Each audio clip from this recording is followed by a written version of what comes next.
আসসালামু আলাইকুম এভরিওয়ান, কেমন আছেন? ফার্স্ট মারবাড়ি থেকে আমি মেহেদি চলে আসলাম আবারও নতুন আরেকটা ভিডিও নিয়ে। রাতের ঢাকায় কোনো এক কেএফসিতে তখন রাত 12টা বাজে। আমাদের এক সম্মানিত ক্লায়েন্ট অনেক দূর থেকে আসে, ওনারা প্রাইভেট নিয়ে এসেছিল, তারপর আমাদের শপে আসতে পারে নাই, কারণ আমাদের মার্কেট আপনারা জানেন 9টা বাজে বন্ধ হয়ে যায়। দেন আমরা চাইলেও মার্কেটে থাকা পসিবল হয় না। দেন ক্লায়েন্টের সাথে কাস্টমারের সাথে কথা বলে ওনাদের পছন্দের যে ফোনগুলো ছিল, আইফোন 15 প্রো প্লাস হচ্ছে স্যামসাং এর জেড ফোল্ড 4, দুইটা ফোন নিয়ে আমরা বের হই। দেন ওনারা আসার পরে আমরা যে কোনো কেএফসিতে বসি। কেএফসিতে বসার পরে ওখানে খাওয়া দাওয়া প্লাস হচ্ছে ওনাদের সাথে ডিল ডান কমপ্লিট হয়। ওনাদেরকে দুইটা ফোনই আমরা দিয়ে দিলাম। ওনারা আমাদেরকে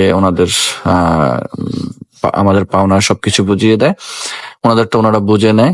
দেন ওনাদেরকে আমরা বিদায় দিই। খুবই সুন্দর একটা মুভমেন্ট ছিল ওই টাইমটা।